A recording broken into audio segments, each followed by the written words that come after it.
por Edwards. Ah, no, perdón, era que ahora es el rector, así que no puedo hacerme cargo de esa broma. Oye, Gonzalo es abogado de la Católica. Probablemente si uno construye un estereotipo... ¿Me escuchan o no? Sí. ¿Sí? Si uno construye un estereotipo, probablemente uno diría, este señor es abogado de la Católica, es de la UDI, es empresario, anda en Lexus, entonces uno podría decir, es el estereotipo de alguien que seguramente estudió en uno de los buenos colegios de Santiago. Uno podría decir que es alguien que estaba muy relacionado por el club al que iba a jugar golf, y que construyó su vida a partir de eso. Y por lo tanto, lo lógico es que es de la UDI, es abogado de la Católica, es empresario, le va muy bien, entonces uno construye un perfil y finalmente probablemente le atribuye esa categoría. Y la verdad es que, si bien la última parte es cierta, sobre todo lo que es millonario, la primera parte no es así, y ya que Alberto Mayor nos dejó plantado, es una buena oportunidad para conversar sobre un tema que probablemente a muchos de ustedes les llama poderosamente la atención, y es más, a veces lo miran con cierta distancia, y tiene que ver con la llamada movilidad social. ¿Se puede ser abogado UDI exitoso y no haber venido de un colegio particular pagado y caro de Santiago y haber pasado los fines de semana en un club privado? Hola, ¿cómo están? Primero que nada, muchas gracias por la invitación. Vengo feliz y los felicito por tener esta inquietud de tener este tipo de conversaciones. La pregunta que me hace Nicolás es precisamente por donde yo quería partir. Yo soy una persona firmemente convencida en el capitalismo, por ponerlo como está puesto aquí en el tema de esta conversación. No solo firmemente convencido del capitalismo, estoy firmemente convencido de la versión neoliberal del capitalismo. Pero les quiero contar un poquito sobre mí, un poquito más en detalle de lo que algo adelantó Nicolás. Yo nací y me crié en La Serena. Estudié en un colegio particular subvencionado sin copago.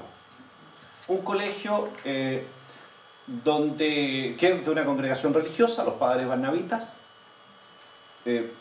Mi familia era una familia de clase media modesta, muy modesta. Yo creo que en la clasificación socioeconómica de hoy día nosotros no podemos haber sido más que C3. Di la prueba de aptitud académica en su momento, me fue muy bien, me vine a estudiar a Santiago y una anécdota para ejemplificarles esto, digamos. Me fui a matricular a la universidad. Yo no entré a estudiar Derecho, cuando salí del colegio entré a estudiar Medicina. Universidad de Chile, sede norte. Me fui a matricular a la universidad y uno hacía el trámite y ahí uno se tenía que ir a pagar la matrícula, que me acuerdo que era un monto menor, de haber sido como pagar algo así como 20.000 pesos de hoy día. Pero ese pago había que hacerlo en el Banco de Chile, sucursal Ahumada, en la sede central del Banco de Chile. Estamos hablando de una época en que nada de computadores en línea, digamos, cuentas en línea, nada de eso. Bueno, yo tuve que... esperé al tipo que estaba al lado mío, haciendo el trámite, porque lo hacíamos en paralelo, no sé, varios. Esperé al tipo que estaba al lado mío y le pregunté si me podía ir con él, porque yo no sabía llegar al Paseo Ahumada. Así llegué yo a Santiago. Y esa era la condición socioeconómica de mi familia. Y Nicolás lo exagera, pero a mí me ha ido bien. Yo estudié medicina como 3 años.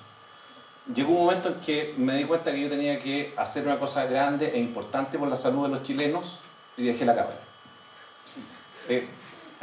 En esa carrera, por cierto, fue profesor mío, fue mi profesor de biología celular y genética, el abuelo de Diego, el tío Rafael. Y de ahí me cambié a Derecho y estudié Derecho en la Católica, di la prueba de aptitud por supuesto de nuevo, me volvió a ir bien, estudié Derecho en la Católica, me recibí de abogado y en la vida me ha ido bien, eso es verdad. ¿ah? Nico lo exagera, pero me ha ido bien. ¿Ah? Toda esta introducción se las hago para decirles que cuando yo me convencí de que la mejor opción era esa opción capitalista y neoliberal, no la hice desde la posición en la que estoy hoy día. No la hice desde la posición que es propia de la élite. Porque toda élite quiere la estabilidad, quiere las reglas del juego, porque es obvio, si con esas reglas del juego llegó a donde está. Yo no. Yo ambicionaba, aspiraba a progresar, aspiraba a tener eso que hoy día se llama movilidad social. Y mis padres aspiraban lo mismo. Mi papá era una persona que sufría mucho y le ponía mucho corazón a que su hijo fuera lo que él no había sido. Yo puedo estar equivocado, como todos, nos podemos equivocar. Pero la convicción que tengo no la tengo por la defensa de un interés, por la defensa de un status quo, porque yo la tomé cuando yo miraba como el gato a la carnicería y yo quería llegar ahí. Y yo dije, para que yo pueda llegar ahí, se necesitan dos cosas fundamentales. La primera es que haya prosperidad, que se cree riqueza. Por una cosa obvia, porque si en una sociedad tú no creas riqueza, los nuevos entrantes tienen muy pocas posibilidades de que les toque algo mejor. Lo que hay siempre se va a repartir entre los que están. Y el excedente para nuevas personas, para nuevas clases medias, para nueva gente que llegue a la élite, es muy poco. Entonces, yo decía, para que a mí me vaya bien, a esta sociedad le tiene que ir bien, se tiene que crear riqueza. Requisito número 1. Requisito número 2, la asignación de las oportunidades no puede ser discrecional. No puede estar en la mano de ningún grupo, de ninguna burocracia, de ninguna forma de élite, porque yo no pertenezco allí. Entonces me va a ser mucho más difícil entrar ahí. Por lo tanto, un sistema que cree riqueza y un sistema competitivo, un sistema de competencia, es el mejor sistema para el que quiere progresar. Ahora, creo que las situaciones son distintas. Uno podría dividir entre élite, clase media o clases medias, porque no hay una sola clase media, y la pobreza. Yo suelo decir que a cada una de estas clases sociales se le puede asociar una E. La élite quiere estabilidad, la clase media tiene expectativas y los pobres tienen esperanzas. Yo no fui pobre, no me voy a tirar al suelo tampoco. Lo mío no era pobreza, nunca viví en una casa con piso de tierra, ni me faltó el baño, ni el agua potable, ni pasé frío ni hambre, nunca. Yo era de una clase media modesta. De redes, olvídense, nada de eso. Y yo sé que es distinto, ya la posición en la que yo estaba era distinta respecto de aquel que está en condición de pobreza. ¿No? La expectativa es distinta a la esperanza, porque la expectativa es algo concreto. Yo tenía expectativas de progresar. Yo quería que me fuera bien, yo quería tener oportunidades. Y si no las lograba, eso me iba a provocar frustración. El pobre, en cambio, tiene la esperanza, pero la esperanza no es concreta, la esperanza es una ilusión. Yo tengo la esperanza de ganarme el loto este domingo, pero si no me lo gano, no, la vida sigue igual. Por eso es que las revoluciones no las hacen los pobres, las revoluciones las hacen las clases medias. A Luis XVI no le cortaron la cabeza a los pobres de París, se la cortaron los burgueses de París. Básicamente, para que tú puedas romper ese círculo de la pobreza, creo que es indispensable generar riqueza. Y por eso, el capitalismo, creo yo, no es que sea una opción, no es que uno diga, a ver, pero ¿puede haber movilidad social con el capitalismo? No, pues sí. Si no hay alternativa, porque no se ha demostrado en la práctica que existe un modelo alternativo al capitalismo capaz de crear riqueza. Ahora, decir capitalismo es como decir clase media. No hay un capitalismo. Hay distintas visiones de capitalismo, hay distintas maneras de entender el capitalismo. El expresidente Lagos, por ejemplo, no tengo dudas que él es un capitalista. Si lo definimos en esos términos, capitalismo, no capitalismo, él es un capitalista, pero es un capitalista socialdemócrata. Yo soy un capitalista neoliberal, soy más puntudo en ese sentido. No sé si respondí, al menos la pregunta en términos de ¿se puede? Sí, por supuesto que se puede. No solo se puede, yo sentía que la mejor opción para alguien como yo estaba ahí. Estaba en un sistema que generara riqueza y que fuera competitivo, en que no hubiera discrecionalidad en la asignación de las oportunidades. Tú llegaste a... Ese fue caballero. ¿Tenemos cómo arreglarnos? A ver, tú llegaste mucho más rápido de lo que yo esperaba a un concepto que probablemente a muchos de los que están aquí les genera, lo han demonizado, y es el capitalismo. Pero si hay un elemento por el cual el capitalismo no se hace buena propaganda, es porque el capitalismo es asociado a individualismo. Y el individualismo, como tal, es lo contrario a lo que uno imagina como una suerte de bienestar colectivo, búsqueda del concepto, del pensar en el otro. Y por lo tanto hoy día, lo que muchos plantean como una crisis al capitalismo o a la sociedad capitalista en que, comillas, vivimos, es justamente esta crítica al individualismo. Entonces, uno, es parte de la leyenda negra del capitalismo esta asociación con el individualismo.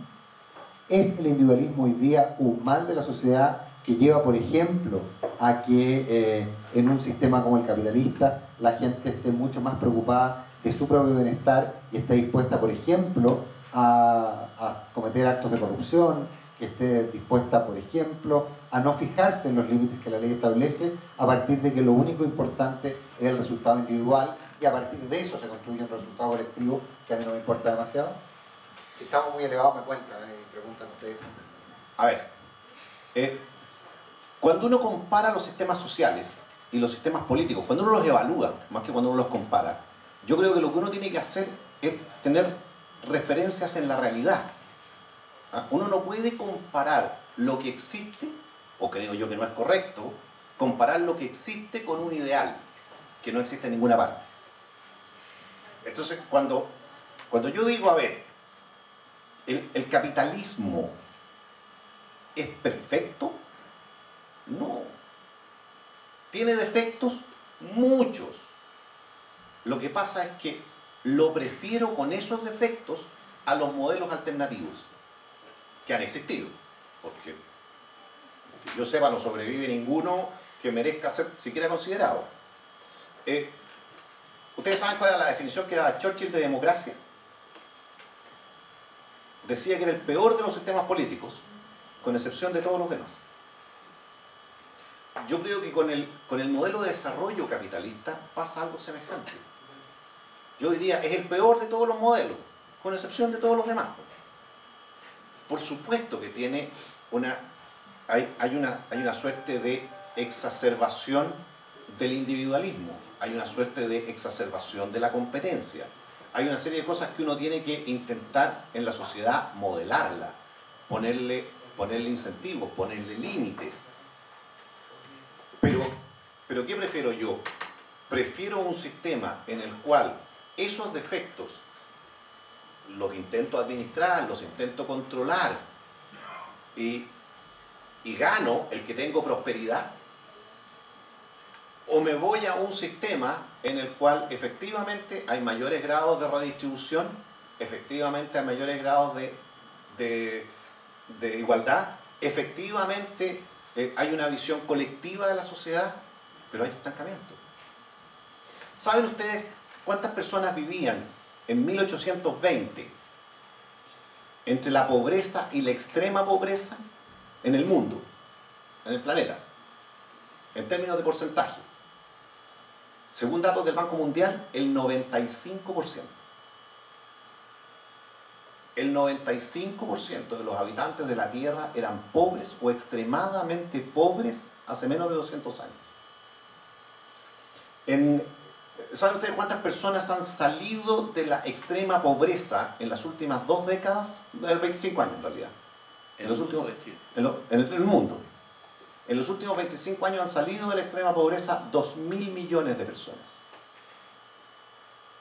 2.000 millones. En Chile, en los últimos 30 años, pasamos de tener algo más del 50% del país viviendo en pobreza o extrema pobreza, pasamos a tener ¿cuánto es, Nico? Entre pobre y extremadamente pobre, ¿un 12? No, un poco menos, un 8, un caso más, por ahí, pero en torno a 10 puntos. Exactamente. Nosotros tenemos, Chile tiene hoy día una cobertura de educación superior mejor que la de Estados Unidos. Últimos datos.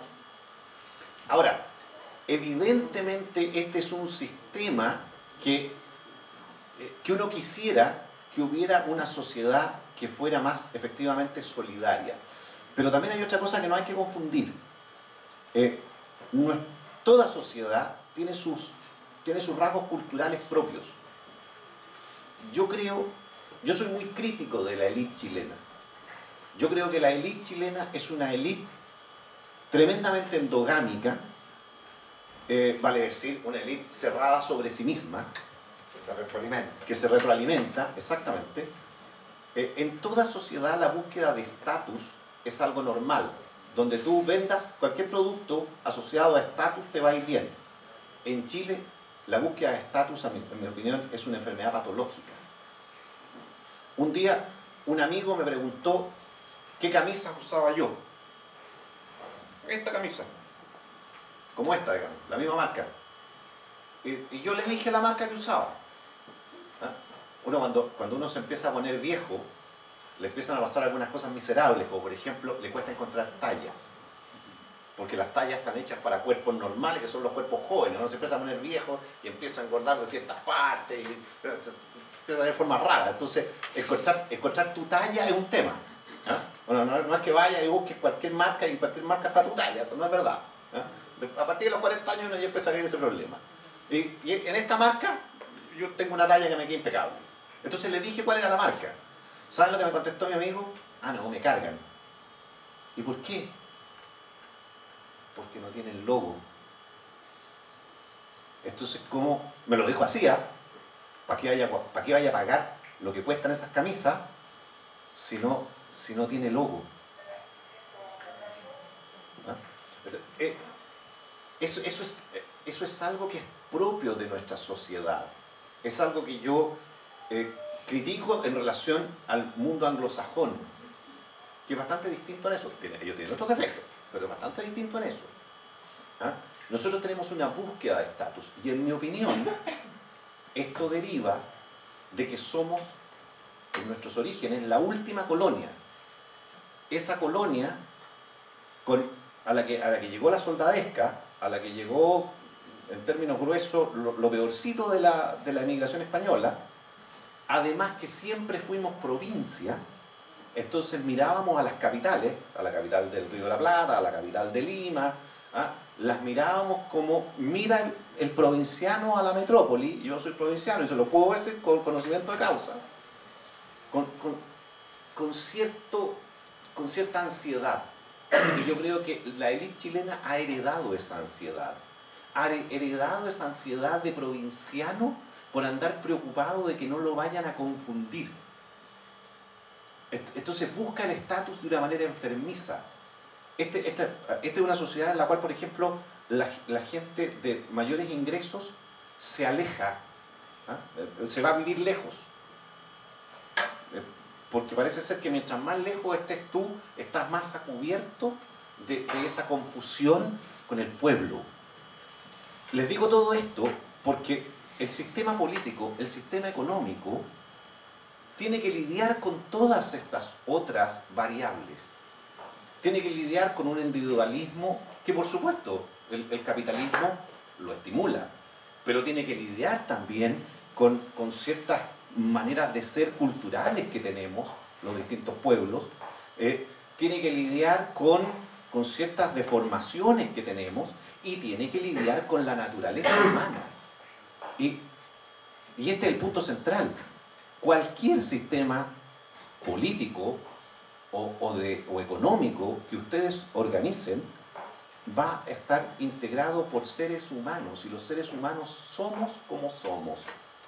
A ver, pero Gonzalo, entendía la crítica a la élite, entendía esta suerte de lógica del arribismo.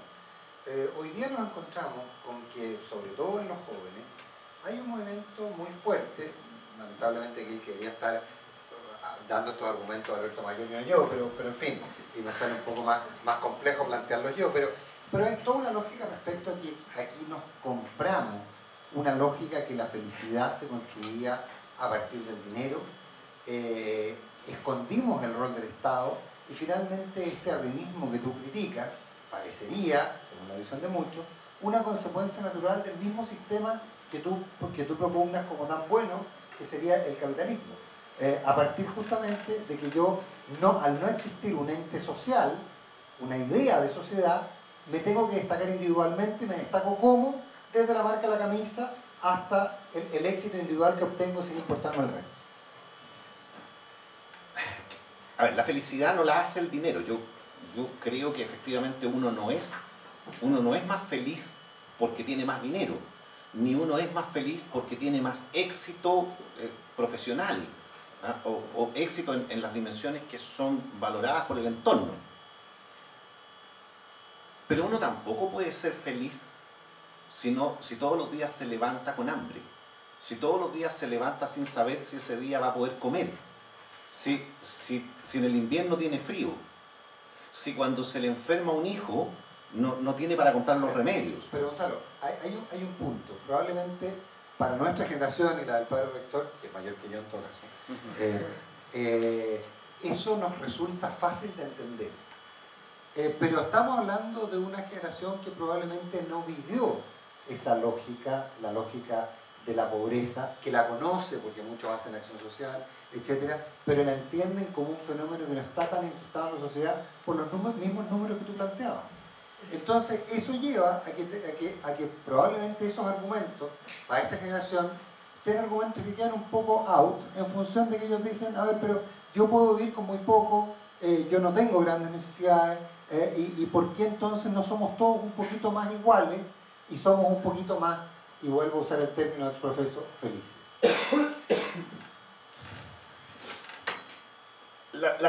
¿Han visto ustedes las imágenes de los canódromos, esos lugares donde las carreras de perros? ¿Ah? Las carreras de galgos. Las carreras de galgos, ¿ah? Donde los galgos corren. Bueno, como los galgos no llevan jinete, obviamente, para que los galgos corran, les ponen una liebre mecánica adelante. ¿Ah? Y los galgos salen detrás de la liebre. Como la liebre es mecánica, los galgos nunca pillan a la liebre. Con las expectativas pasa algo semejante.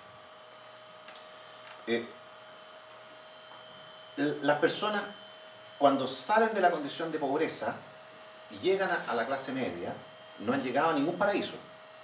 Han resuelto problemas que son básicos y que son fundamentales y que son estresantes, pero todavía tienen un largo trecho por delante. Y si tú en una sociedad no eres capaz de generar riqueza, no vas a poder responder en un grado mínimamente razonable a las expectativas de las personas.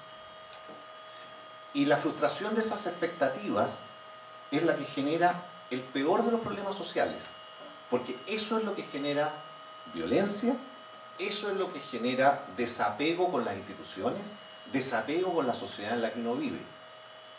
Entonces, ¿cuál es el arte en el gobierno, creo yo? El arte de gobernar. El arte de gobernar es lograr un equilibrio razonable entre la capacidad de generar riqueza, porque eso es lo que genera prosperidad, y tener mecanismos de redistribución que produzcan oportunidades que hagan que el acceso a esa riqueza que se está generando sea razonablemente justo. Pero la crítica que se hace, por ejemplo, uno podría escuchar al padre Felipe de Río o a gente que sostiene que el problema que tiene este modelo y el sistema es que estamos hablando de un capitalismo que permite que algunos se hagan muy ricos, otros sean menos pobres, pero que aumenten su grado de frustración, dado que quienes son muy ricos tienen tanto, ostentan tanto, que finalmente lo que hacen es que generan frustración en aquellos que no se mueren de hambre, pero no pueden acceder a cosas porque la riqueza está concentrada en los pobres. Yo creo que esa es una interpretación equivocada de la realidad, por lo siguiente. Hay una cierta visión que yo tampoco comparto, que es la visión, imagínense ustedes que como sociedad vamos todos en un tren, ¿ah? y que por lo tanto hay algunos a los que van en el último carro del tren, hay otros que van ahí en el tercio posterior, otros van en el medio y así hasta los que van en el primer carro del tren, ¿ah? Entonces están los que te dicen, mira, si el tren va cada día más rápido, nos está yendo mejor, entonces en el tren todos van mejor, pero el del último carro sigue en el último carro y el del carro del medio sigue en el carro del medio y no hay desplazamiento entre los carros. Esa lógica en la que todos estamos mejor pero todos seguimos en nuestra misma posición relativa respecto del resto es lo que a mi juicio se grafica bien con la expresión chorreo. Y a mi juicio eso no es movilidad social. Lo que se entiende por movilidad social, o se debe entender por movilidad social, y creo que es virtuoso, es que las personas se desplacen entre carro y carro. Y en términos generales, una sociedad con auténtica libertad produce eso. No es verdad que los ricos sean cada vez más ricos y los pobres sean cada vez más pobres, porque ese dato, esa manera de expresarlo, omite un dato que es muy importante. Esos ricos que te dicen son cada vez más ricos, no son los mismos.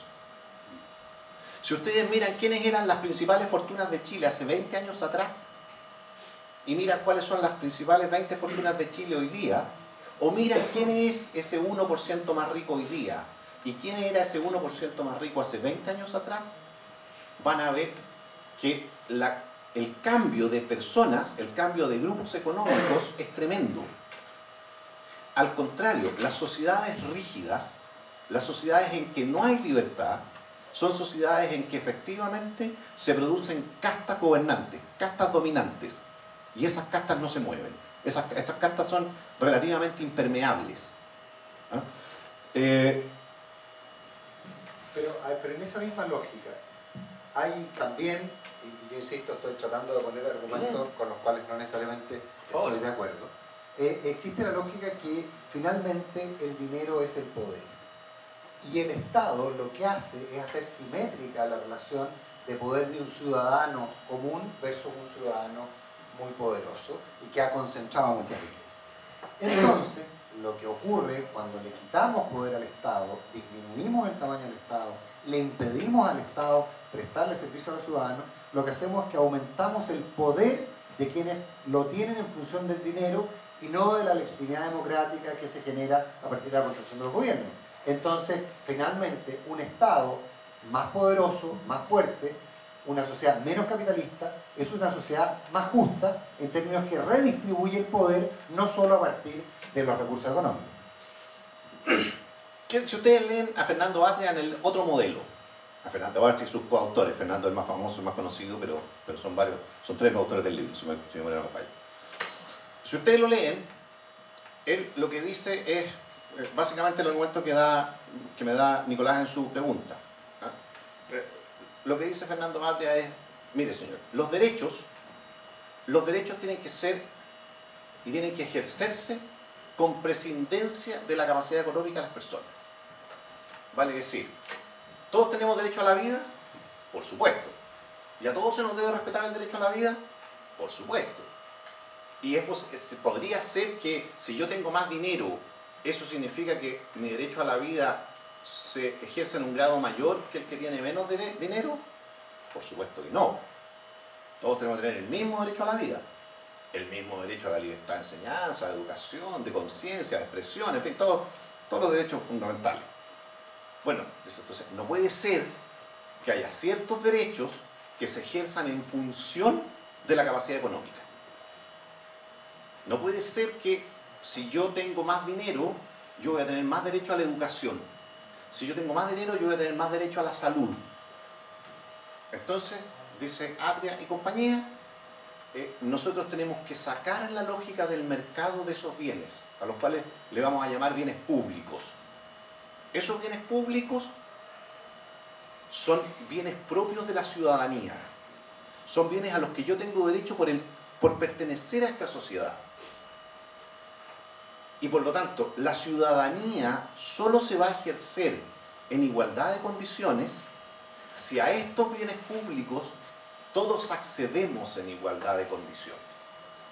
¿No?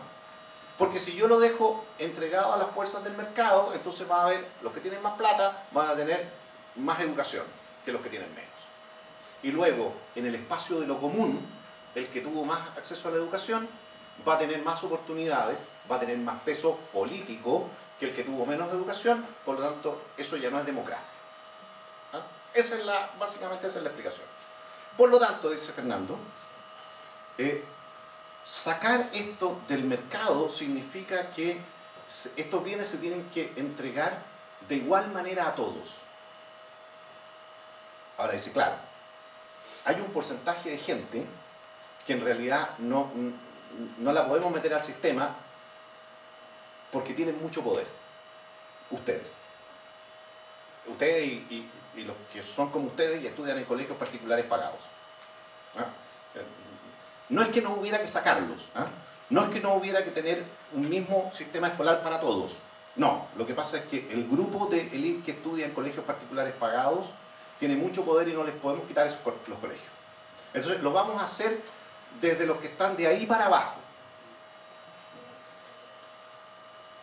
El punto es que cuando tú llevas la lógica de los derechos sociales a eso, a lo que eso te conduce es a la lógica del prestador único.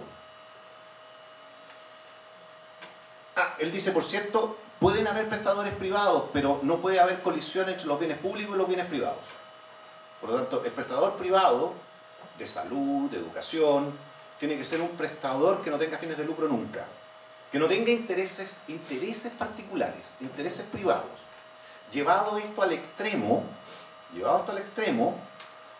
los colegios de iglesia, de cualquier tipo de credo religioso, están liquidados. Porque ahí hay un interés, en cierto sentido, particular. No es solo el interés de educar, es el interés de educar y de evangelizar en mis creencias. ¿Ah? Y ya eso te genera una diferencia. El punto es el siguiente. El punto es que cuando yo tengo esta lógica de prestador único, de sistema uniforme y de sacar el tema económico del camino, entonces yo establezco, por eso yo llego a la lógica de la gratuidad. ¿Ah? Vamos a tener un sistema, por ejemplo, ¿qué es lo que buscaba la reforma educacional que impulsó este gobierno? Que dejando aparte los colegios particulares pagados, todo el resto son colegios en los cuales no puede haber copago, no puede haber selección, vale decir, todos los prestadores se comportan como un prestador único y acceden todos gratuitamente. Suena bien. El punto es el siguiente, ¿cuál es la alternativa? La alternativa real es algo que en políticas públicas se llama focalización del gasto. Que es decir, a ver, ¿qué es más justo? ¿Esto que yo les acabo de escribir o que yo como Estado permita la multiplicidad de prestadores, permita que todo aquel que pueda financiar al menos parte de su educación pueda contribuir a ese financiamiento y yo focalizo el gasto en los más pobres? Y yo destino la mayor cantidad de recursos que el Estado tenga en los que más lo necesitan. La opción real es esa: prestador único, gratuidad universal, focalización multiplicidad de prestadores, focalización del gasto. Cuando yo digo prestador único, entiendan ustedes prestador que entrega el servicio en las mismas condiciones. ¿Eh? Por supuesto van a haber distintos colegios, pero tiene que ser en las mismas condiciones. Esa es la opción verdadera. Ahora, cuando yo le digo a Fernando Atria o a mis amigos que tienen este pensamiento, cuando yo les digo que a mí me parecería que sería inmoral que mis hijos estudiaran en la universidad gratis, ellos me dicen no, eso no es así, porque te voy a imponer una carga tributaria que va a hacer que tú pagues mucho más impuestos destinados a la educación que lo que cuesta la educación de tus hijos. Y por lo tanto, está bien repartido. Pero ahí es donde estas mentalidades, creo yo, se empiezan a morder la cola. Porque para poder financiar estas prestaciones universales y gratuitas para todos, la carga tributaria hay que elevarla a un punto en que los países dejan de generar riqueza, dejan de crecer. Entonces yo tengo que optar, porque el paraíso en la tierra todavía no existe, la parucía todavía no se produce. Entonces la opción es, ¿en qué punto yo equilibrio la generación de riqueza con la focalización, con la capacidad de poder destinar cada vez más recursos focalizados en los que más lo necesitan? O simplemente le pongo el freno de mano a la sociedad, me pongo a repartir lo que hay y eso es más justo. En el fondo, yo estoy seguro que si aquí hubiera estado Alberto Mayol habría terminado diciendo esto. O sea, cuando yo le diga a Alberto Mayol, a ver, pero Alberto, para financiar la sociedad que tú quieres, tú estás consciente que esa sociedad no va a crecer ni al 5, ni al 4, ni al 3. Va a crecer al 1,5. Y al final del día él va a decir sí, pero va a ser más justa. Y además de que va a ser más justa, va a funcionar bien porque la riqueza existe, lo que pasa es que está mal distribuida. Y yo creo que es un error. A ver, pero ¿por qué es un error cuando cuando en el fondo básicamente lo que hay es eso? Es riqueza, es potencialidad, pero en manos de unos pocos. Y cuando tú hablas, insisto, no es el argumento que probablemente utilizaría yo, pero cuando tú hablas, por ejemplo, de que estos impuestos afectarían el crecimiento del país, pero bueno, llevamos mucho tiempo amenazando que los aumentos de impuestos van a afectar el crecimiento del país y el país ha seguido creciendo. Y finalmente el crecimiento lo que hace es más rico a los ricos. ¿Para qué queremos crecimiento? En los últimos 3 años, Chile ha crecido en el orden del 2%. Todas las promesas que se hicieron respecto de los derechos sociales eran promesas... Es decir, la universidad gratuita para todos, un plan universal de salud para todos y que de ahí las personas se paguen un sobreseguro, en fin. Todo eso se proyectó con un país creciendo al 5%. Uno puede decir, sí, ok, pero esta es la discusión típica, es que hay variables internacionales que han afectado. Sí, pero nosotros estamos creciendo a menos del 2% cuando el promedio del mundo está creciendo a 3, 3,5. Estamos a la mitad del crecimiento del mundo. Estamos a la mitad del crecimiento del mundo, exactamente. ¿Ah? Y por lo tanto... Cuando históricamente estábamos sobre el promedio del crecimiento del mundo. Exacto. Y por lo tanto, como sociedad, en términos relativos, nos estamos empobreciendo. Y eso, en el largo plazo, es muy grave. ¿Ah? Es muy grave porque hoy día que vivimos en una sociedad globalizada, nuestra capacidad de competir con el resto del mundo depende de nuestra capacidad de tener buenos servicios, de tener personal humano cada vez mejor calificado, de tener instituciones más sólidas, de tener un montón de factores que dependen del desarrollo. ¿Ah? Entonces, cuando yo me voy rezagando respecto del resto del mundo, estoy siendo cada vez menos competitivo y estoy entrando en un círculo vicioso de la pobreza, ¿ah? De empobrecimiento. Entonces, esto de que el crecimiento lo que hace es que los ricos sean más ricos, pero no beneficia a los pobres, Eso no lo muestran los datos, eso no es consistente con las cifras. Cuando Chile, el Chile de mis padres, ¿eh? Yo fui hijo de padres viejos. Mi papá es un hombre del siglo XX, fue un hombre del siglo XX. Hay un gran historiador, era comunista por cierto, Eric Hobsbawm, que decía que el siglo XX como siglo histórico era un siglo corto que había comenzado con la Primera Guerra Mundial y había terminado con la caída del comunismo, 1993, 92. Eso vivió mi papá. Mi papá nació en 1913 y murió 20 días antes que cayera el muro de Berlín.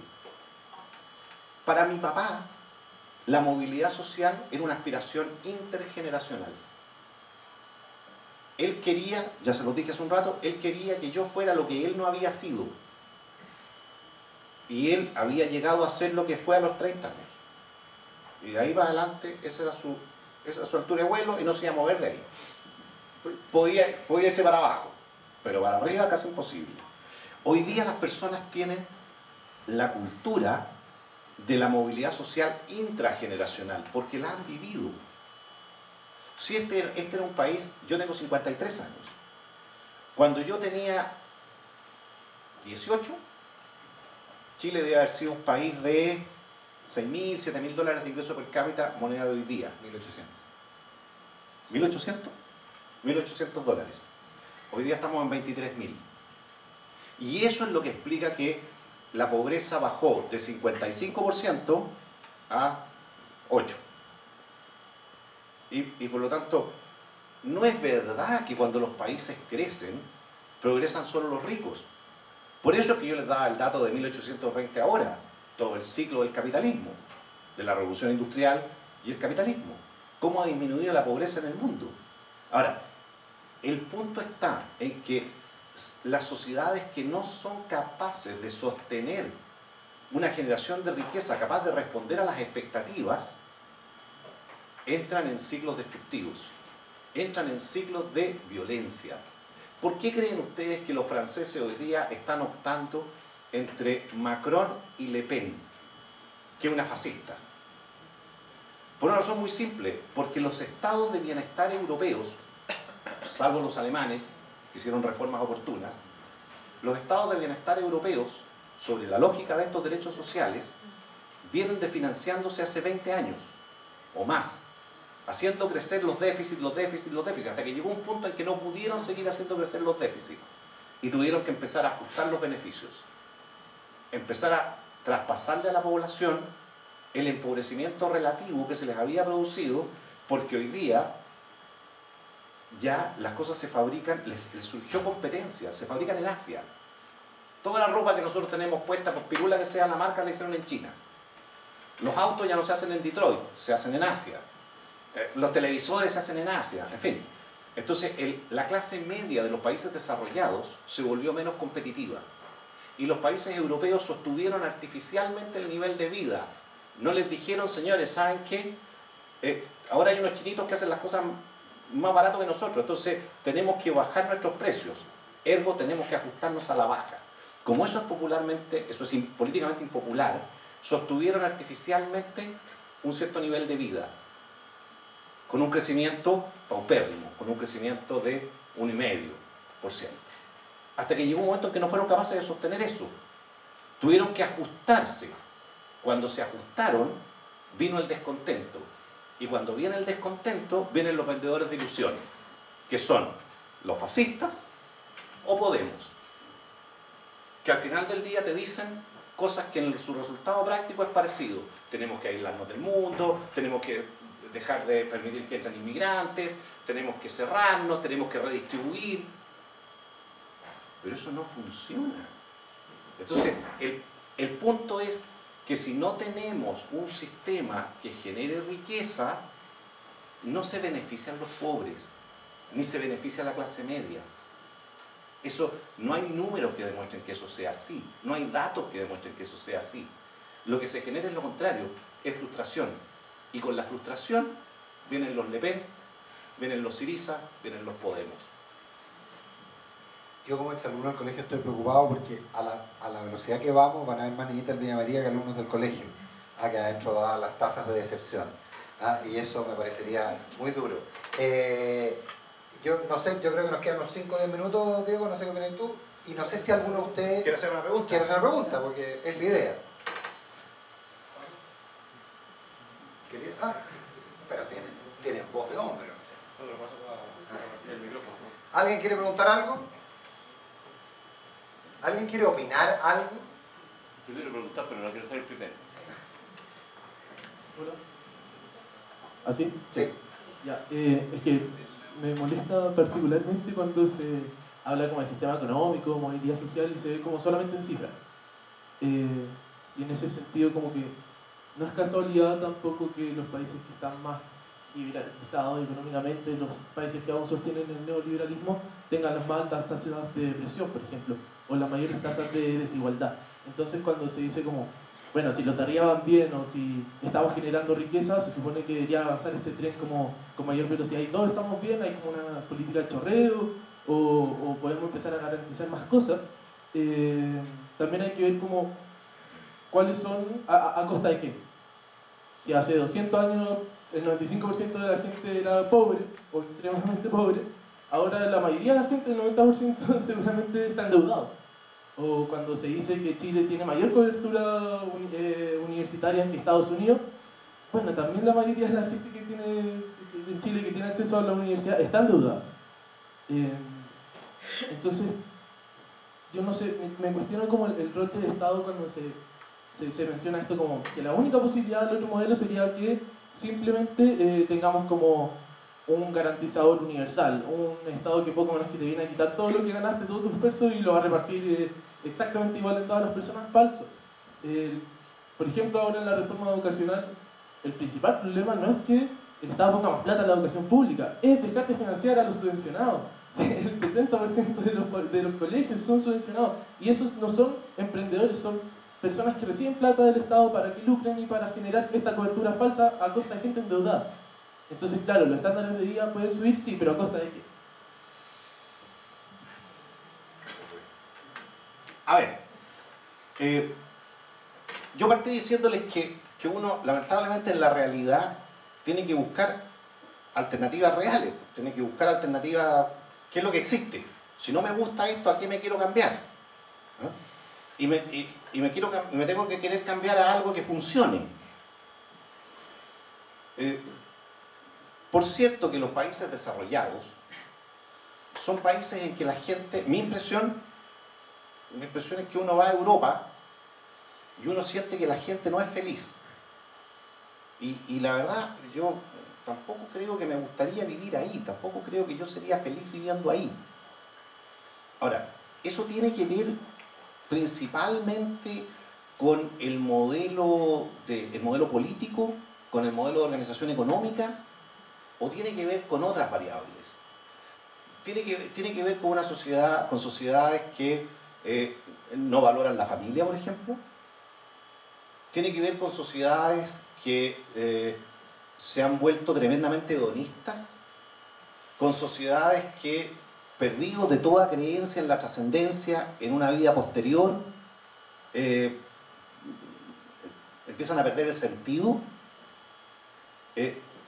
Claro, yo sé que ustedes me pueden decir, sí, pero es que todo eso tiene que ver también con la forma de organización política, con la forma de organización económica, pero la verdad es que uno ve que países que tienen distintas maneras de organizarse en estos temas, tienen situaciones que son relativamente parecidas.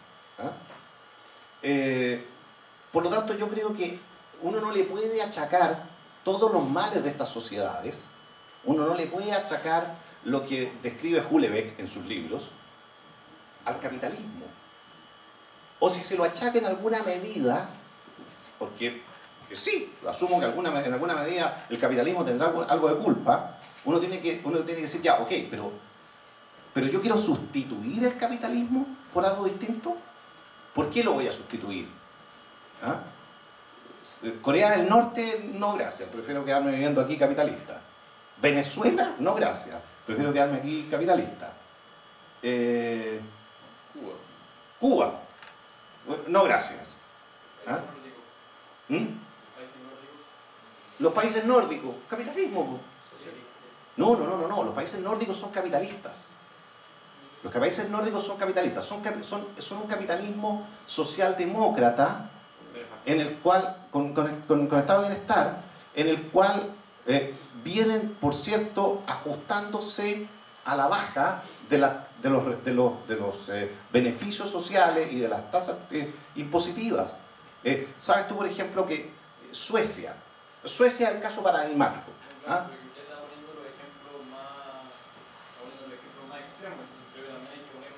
Por supuesto, dime alguno. Porque nos estamos moviendo en el ámbito del capitalismo. Decimos, ¿queremos capitalismo o no queremos capitalismo? Las alternativas que no son capitalistas son las que yo te mencioné. Suecia es capitalismo, Noruega es capitalismo, Dinamarca es capitalismo, Alemania es capitalismo. Todo eso es capitalismo. Si lo que no es capitalismo es... China es capitalismo. Capitalismo sin democracia hoy día. Capitalismo, lo que le llaman el capitalismo de Estado. Lo que no es capitalismo hoy día es Corea del Norte, es Cuba, es Venezuela. Eso es lo que no es capitalismo en el mundo. Ahora, yo creo que incluso los capitalismos socialdemócratas están en problemas. Yo les quiero poner el ejemplo clásico es Suecia. Ustedes saben que hasta la década de 1950 la carga tributaria de Suecia era más baja que la de Estados Unidos. Era una economía más abierta que en el sentido más libre que la de Estados Unidos, con un Estado más pequeño. Y ese Estado se mantuvo por décadas como la economía, la 1 o la 2 que más crecía en el mundo. El estado de bienestar sueco comienza en 1970. Ahí comienza el estado de bienestar sueco, en que los suecos empiezan a repartir la riqueza que habían acumulado. En los últimos 10 años Suecia ha bajado 5 puntos del producto su tasa de impuestos. Porque se estancó económicamente y porque el déficit empezó a crecer y no podía sostener ese estado de bienestar. Entonces, yo creo que el problema es bastante más complejo que eso. O sea, estamos dispuestos a sacrificar grados importantes de libertad. Estamos dispuestos a sacrificar grados importantes de prosperidad por una eventual sociedad más solidaria que al ratito se estanca y cuando se estanca genera una frustración que es peor que la que tenemos hoy día.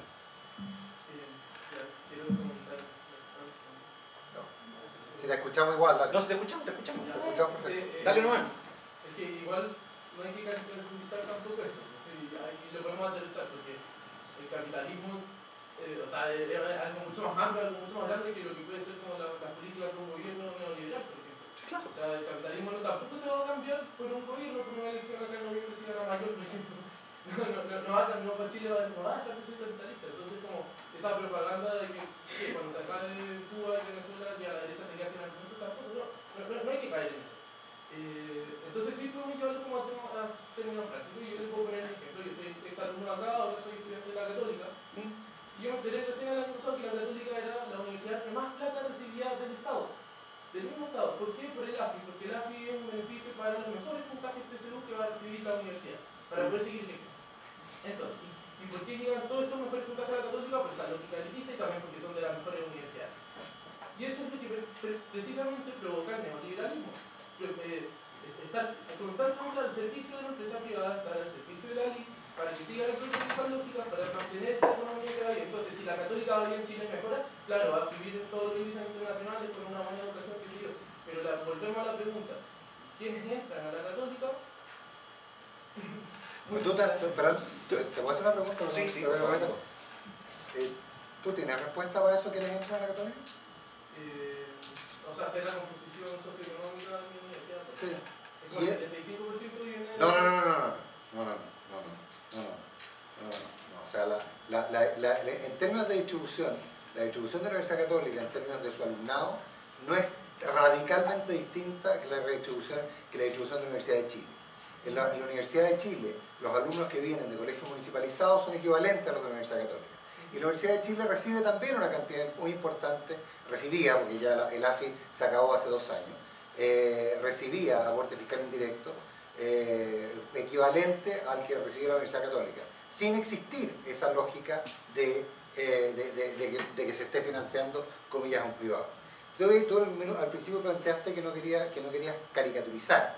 Pero hay que tener ojo, cuidado con la caricatura, porque cuando tú dices que el 70% de los fondos de educación secundaria van vía subvención a particulares subvencionados que tienen fin de lucro, la mitad de esos colegios son colegios de iglesia, son colegios gratuitos como el que estudió Gonzalo, que no tienen fin de lucro y que no van a tener nunca fin de lucro. Entonces, cuando tú pretendes que cuando tú armas una caricatura, cuando pretendes que el total de quienes reciben fondos del Estado lo están haciendo para lucrar, construye la misma caricatura que alguien podría decir que está construyendo Gonzalo respecto a decir que el capitalismo, que nos vamos a convertir en Corea del Norte. Porque por cierto que nos vamos a convertir en Corea del Norte, y yo entiendo que tú quieras extremar el argumento por un lado, como Gonzalo extrema el argumento por el otro, pero busquemos los puntos medios y entendamos que las cosas cuando las decimos, digámoslas con argumentos. Perdón una cosa, cuando yo les digo el tema del capitalismo y Corea del Norte, lo que les estoy diciendo es algo que yo creo que es pedagógico, digamos, o sea, es una verdad no discutida. Lo que pasa es que uno tiende a creer que capitalismo es lo que hay en Estados Unidos y que lo que hay en Suecia o lo que hay en Dinamarca no es capitalismo, y ese es un error de concepto. No, todos los países desarrollados del mundo son capitalistas. Ahora, no todos los capitalismos son iguales. Y adentro del capitalismo hay distintas opciones, sin duda alguna. Eso efectivamente es así, pero también se construyen muchos estereotipos. Yo no creo que si ganara la Bea Sánchez, Chile se va a convertir en Cuba, ni en Venezuela, ni en Corea del Norte. Pero sí creo que ella aplicaría políticas públicas muy equivocadas que harían que Chile dejara de crecer, dejara de generar riqueza. Y creo que los que más sufren con eso son los pobres. Yo ya vivo en un país desarrollado. El barrio donde yo vivo, los servicios a los que yo accedo, el auto en el que ando, las oportunidades que tienen mis hijos, la salud a la que tengo acceso, son de un país desarrollado. Y seguramente todos ustedes también. El problema es que cuando los países dejan de progresar, dejan de generar riqueza, a los que se les cierran las oportunidades, no es a la gente como nosotros, es a los pobres. A propósito de los estereotipos, ¿dónde creen ustedes que trabajan los médicos que egresan de la Católica? ¿Dónde? ¿En salud privada? El 70% trabaja en la salud pública. El 70%. Entonces, en esto hay una cuestión de mucho estereotipo. Entonces, la Universidad Católica, en la que yo estudié y le tengo gran cariño y gratitud, la Universidad Católica es una universidad que... ¿qué hacemos? Pues efectivamente, los mejores alumnos entran a la Universidad Católica. Eso es así, viene siendo así hace mucho tiempo. Entonces, ¿cuál es la política pública razonable? ¿Le sacamos los patines a la Católica? ¿O generamos cada vez más oportunidades para que personas que no vienen de la élite puedan llegar a la Universidad Católica? ¿Y cuál es la mejor política para lograr eso? Ya, eso es una opción política. Política en el sentido más propio de la expresión, digamos. Yo creo que es la focalización del gasto. Otros creen que son los derechos sociales, la gratuidad universal. Pero ahí ya entramos en una discusión muy propiamente de la disputa de los distintos sectores políticos.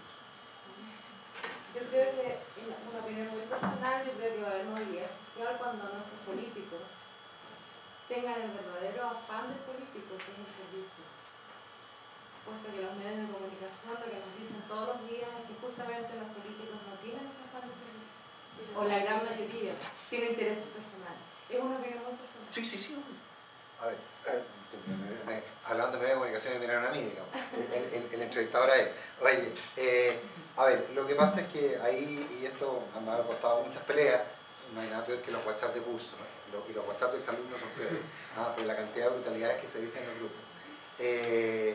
La verdad que yo creo que genuina y legítimamente un porcentaje altísimo de los políticos activos en Chile tienen ese interés que tú planteas. Yo creo que los medios de comunicación no necesariamente lo reflejamos, y creo que además no necesariamente quienes están en política tienen conciencia de fíjate lo que te estoy diciendo, tienen conciencia de lo trascendente que es la labor que cumplen, y en muchas oportunidades se dejan llevar por una lógica más de poder que de servicio. Pero, dicho esto, lo que mostramos los medios de comunicación no es una crítica respecto de eso. Es más, validamos y consideramos que están haciendo buena política cuando se ocupan de eso. Y sí, destacamos muchísimo los pequeños grupos, que todavía son pequeños, por más que queramos convencernos de lo contrario, de aquellos que realizan malas prácticas, que se corrompen y que obtienen beneficio personal o le entregan beneficios a otros. Entonces, yo creo que ahí tenemos un problema en que podemos estar de acuerdo en la crítica, pero los medios de comunicación probablemente estamos mostrando una parte y no el total. Y no estamos haciendo la crítica social que lleva a que los que voten informados y entiendan por qué están votando. Pero lo último para cerrar, y es por eso que a veces los jóvenes, o mucha gente no quiere votar. Yo no sé, habría que votar a los jóvenes porque no votan, ¿no? Porque uno tiene tal vez el sentido de obligación de votar, pero yo no sé si pasa por eso, ¿eh? Pero probablemente habría, quizá nuestro ex alumno de la Católica nos pueda decir. ¿Tú votáis? Ah, bien. Mira, yo creo que la política es de las actividades que convoca a lo mejor y a lo peor del ser humano. Porque es una actividad donde obviamente se tiene poder, se busca el poder. Yo soy escéptico. Yo en general tiendo a ser escéptico. Hay una anécdota de Churchill que refleja, creo, muy bien lo que es el mundo del poder. Esto lo cuenta un ex parlamentario laborista que escribió hace unos años atrás una gran biografía de Churchill. Churchill salió elegido parlamentario por primera vez cuando era muy joven, como a los 24 años. O sea, el primer día que va a la Cámara de los Comunes, ellos no tienen asientos asignados como aquí en Chile. De hecho, en el Parlamento británico hay menos asientos que parlamentarios, porque los parlamentarios siguen las sesiones por televisión y pueden votar desde su oficina. Bueno, llega Churchill ahí al Parlamento y se ve un asiento disponible y se sienta y queda sentado al lado de un parlamentario que tenía como 80 y tantos años. Y está esa disposición de la Cámara de los Comunes en que están los parlamentarios enfrentados, no es semiciclo como en Chile, están enfrentados dos bloques con una mesa al centro. Entonces Churchill se sienta, 24 años, y le dice a este señor de 80 y tantos que tiene al lado, le dice, así que esos son nuestros enemigos. Y el viejo lo mira y le dice, no, Winston, esos son nuestros adversarios, los enemigos los tienes atrás. Y al lado. Claro. Bueno, por lo mismo es que yo no soy estatista. Por lo mismo es que yo creo que la naturaleza humana es como es. Y uno tiene que tener sistemas políticos con incentivos, con limitaciones, en que quienes administran el poder del Estado no lo concentren. Porque si lo concentran, van a abusar de él. Y van a abusar de él los que son de mi partido, los que son del otro, los que son del frente, porque la naturaleza humana es así y el poder genera esa atracción. Y por eso es que yo les decía al comenzar que yo creía que una persona como yo necesitaba dos cosas: que se generara riqueza y que el sistema de distribución de las oportunidades no fuera discrecional. Y después el padre rector y cerramos. Bueno, ustedes mandan. No, y que me preocupaba es que quedé así como enganchada con lo que estaba diciendo respecto a los subsidios que podía recibir, por ejemplo, la Católica, la Universidad, que supone que vamos a venir, y que yo estoy muy de acuerdo contigo que ojalá fueran muchas más personas que pudieran ir a esa universidad de elite, y por eso que para mí es muy importante no es gratuidad universidad, sino que una buena educación primaria, porque si no, estamos beneficiando en cualquier universidad a los que pueden acceder como estos colegios, etc. Bueno, pero además de eso, algo creo que tuvo que hablar de la Universidad de Chile que recibía aproximadamente, a mí me preocupa mucho más el subsidio que recibe la Universidad de Chile, porque por ser Universidad de Chile no es una universidad especial porque es del Estado, entran y postulan todos tal cual como la Católica. Hay personas que prefieren la Chile a la Católica. Y a mí me preocupa bastante el mal uso que de repente se dan a esos recursos cuando tenemos una Universidad de Chile sobrepoblada por funcionarios, con profesores que hacen nada, con alumnos que no tienen clase. O sea, yo creo que ahí tenemos que poner el cuidado qué se está haciendo con esa plata de subsidio que sale del impuesto a todos los chilenos. Y así como la Universidad de Chile, en muchas empresas del Estado, donde sabemos que se han agrandado de una manera tal que los arriendos del centro, de las oficinas, están copados porque ya no le cabe a la gente de los ministerios, toda la gente que está, sino que han tenido que arrendar todas las otras oficinas para mantener personas que no sé si acaso están cumpliendo algún rol. Y eso sigue siendo plata del Estado. Tú en algún minuto dijiste que los empresarios generaban riqueza, ¿ya? El Estado no genera riqueza. Entonces a mí me preocupa eso de que le vamos a dar todo, o parte, o gran parte a algo que no genera riqueza, cuando lo que nosotros necesitamos es, si nos guste o no nos guste, necesitamos eso. Necesitamos que el país crezca. Agreguemos, no sé, tú que aprovechemos, juntemos con tu pregunta Sí. y hacemos un comentario, ¿te parece? Es que yo quería hablar sobre el énfasis que le ha dado Gonzalo a la generación de riqueza y a la igualación de la cancha como la medida de alcanzar un bienestar de la sociedad. Señalan mucho que necesitamos generar riqueza, que necesitamos desarrollarnos. Para eso se tiene que igualar la cancha. La manera de igualar la cancha, a mi parecer, sería con un Estado más grande que podría subsidiar a más cantidad de colegios, subir los impuestos y así poder abastecer de educación gratuita.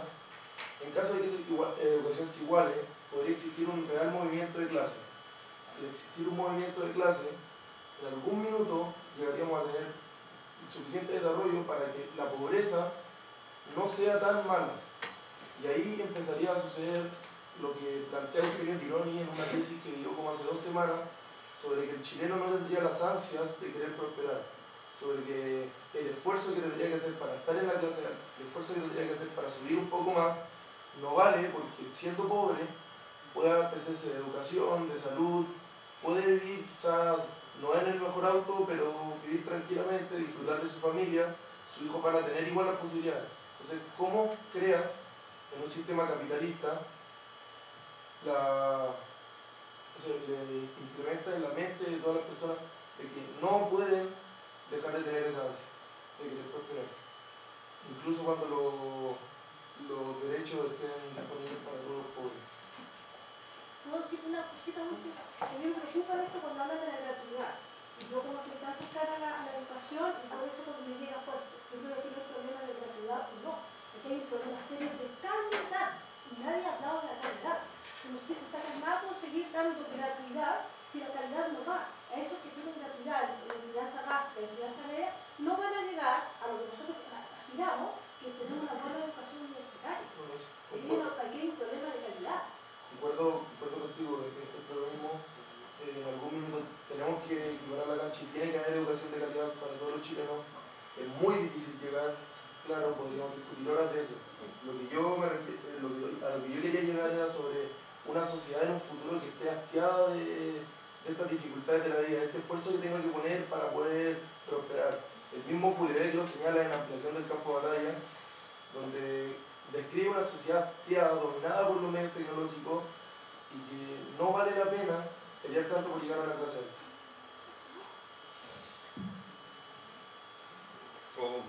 ¿Algún comentario a las preguntas de ahora? A ver. Mira, yo creo que el tema de la gratuidad, como está planteado, es una falacia. Y creo que el tema tributario es muy peligroso. ¿Por qué pienso que lo de la gratuidad es una falacia? Cuando en Chile la universidad era gratis, la cobertura de la educación superior era 1/6 de la que es hoy día. Porque hay un tema que uno no puede obviar, y es que lo más importante en el proceso educativo, no creo equivocarme en esto, es el capital cultural de las familias. Si tú no tienes un sistema educativo en que los pobres, los más pobres, los que tienen menos recursos, puedan ingresar al sistema muy niños, tengan educación preescolar y tengan educación preescolar de calidad, y la educación básica sea de muy buena calidad, no vas a poder, nunca vas a poder romper realmente el círculo vicioso de la desigualdad de oportunidades. ¿Ah? El círculo vicioso de la pobreza yo creo que Chile lo rompió, yo creo que eso es indiscutible. Ahora, el círculo vicioso de la desigualdad de oportunidades todavía no lo hemos roto. Y lo que estamos haciendo hoy día es generar políticas públicas en función de la capacidad de presión de los grupos y no en función de generar una sociedad más justa. Porque no tenemos que gastar plata en hacer gratis las universidades. Tenemos que gastar plata en la educación prebásica. Tenemos que gastar plata en la educación básica. Porque si no sacamos a esos niños de la situación desmejorada en la que están, ese círculo de desigualdad de oportunidades sí que no se va a romper nunca. Ahora, ¿cómo hacemos eso? Lamentablemente eso lo hacemos con recursos. Y los recursos, y ahí está el arte, ¿dónde está la carga tributaria que es compatible con la generación de riqueza y que es compatible con una recaudación suficiente para poder enfocarme en los más pobres? En los que más lo necesitan, ya ni siquiera en los más pobres, ya hoy día es una parte importante de la clase media también. ¿Ah? Ese es el equilibrio que uno tiene que buscar. Yo tengo absolutamente claro que con la carga tributaria que tiene Chile hoy día, eso no funciona. Y tengo también absolutamente claro que con políticas de gratuidad en que los recursos se enfocan en el nivel terciario, tampoco vamos a romper ese círculo. ¿Ah? Padre rector.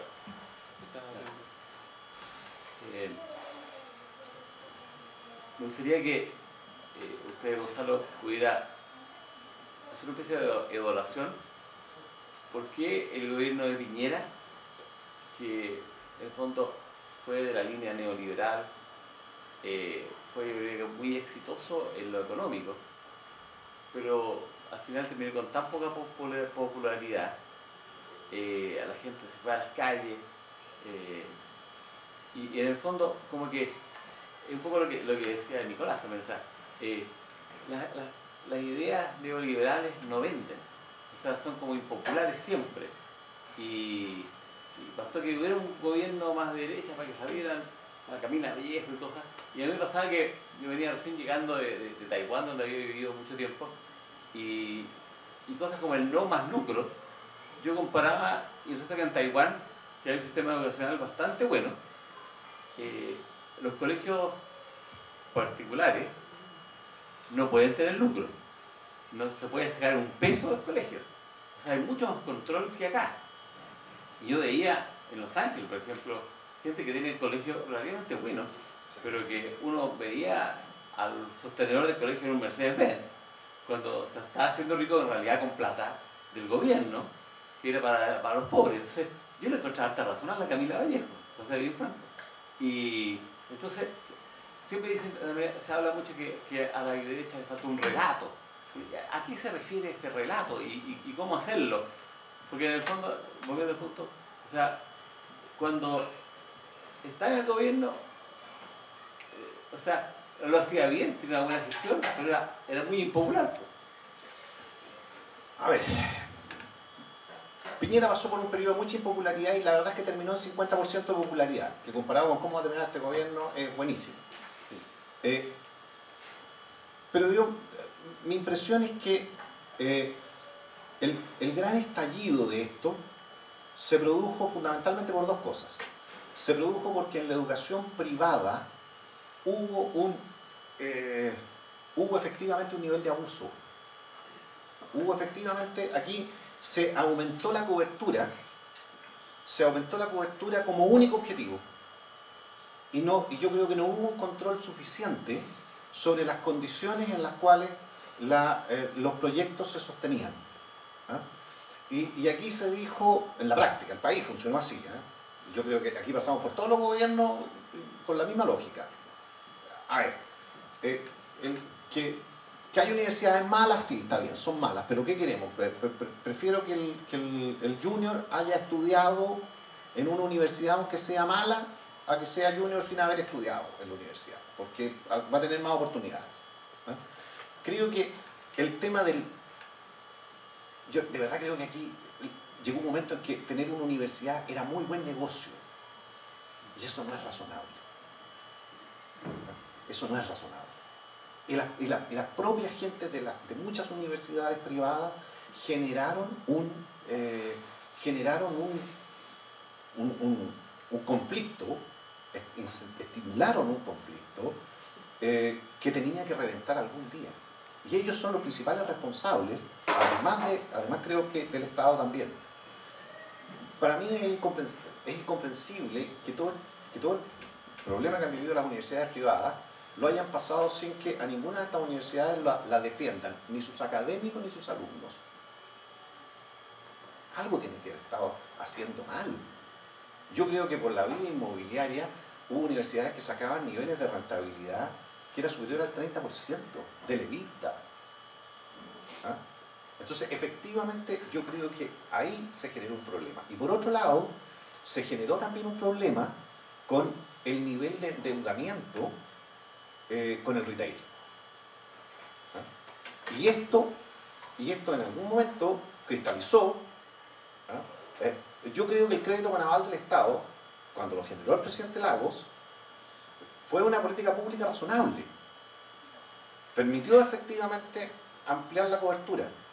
Pero yo creo que el sistema político chileno no se hizo cargo a tiempo ni de cómo estaba funcionando la educación privada subvencionada, tanto a nivel universitario como a nivel escolar. No se hizo cargo a tiempo de cómo estaba funcionando y tampoco se hizo cargo a tiempo del nivel de endeudamiento que tenían las familias con el retail. El nivel de endeudamiento por comprarse el plasma, por comprarse las zapatillas de marca, por comprar muchas cosas que tienen que ver con esa búsqueda de estatus. Y efectivamente, yo creo que eso es así, eso reventó por eso, pero tampoco nos podemos ir a un extremo en que el país deja de crecer, porque ahí se va a producir, y eso yo estoy absolutamente seguro, se va a producir un nivel de frustración en la clase media, y eso sí que es malo. Políticamente, desde el punto de vista de la gobernabilidad y la cohesión social, eso sí que es malo. Para terminar, a propósito de muchas de las soluciones que se plantean, los problemas que se plantean, hay un artefacto de Nicanor Parra que es fantástico. Nicanor Parra dice que el problema de transporte en Chile se resuelve muy fácilmente, que uno puede ir en 30 segundos de Santiago a Puerto Montt. ¿Cómo se puede ir de Santiago a Puerto Montt en 30 segundos? Muy simple. Construir un tren cuyo primer vagón está en la estación de Puerto Montt y el último está en la estación central de Santiago. Entonces, el que se suba al tren en la estación central de Santiago ya llegó a Puerto Montt. Eso dice Nicanor Parra. Parece que no entendieron, pero no importa. Muchas veces, muchos de estos problemas se parecen al tren de Parra, digamos. La solución parece más fácil de lo que realmente es. Y ese es un camino que tienen que mirar. Don Diego, 1.000.000 de gracias.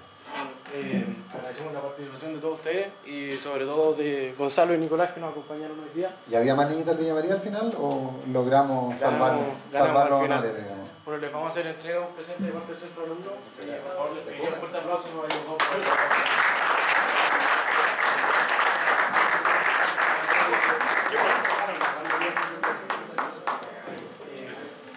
Muchas gracias por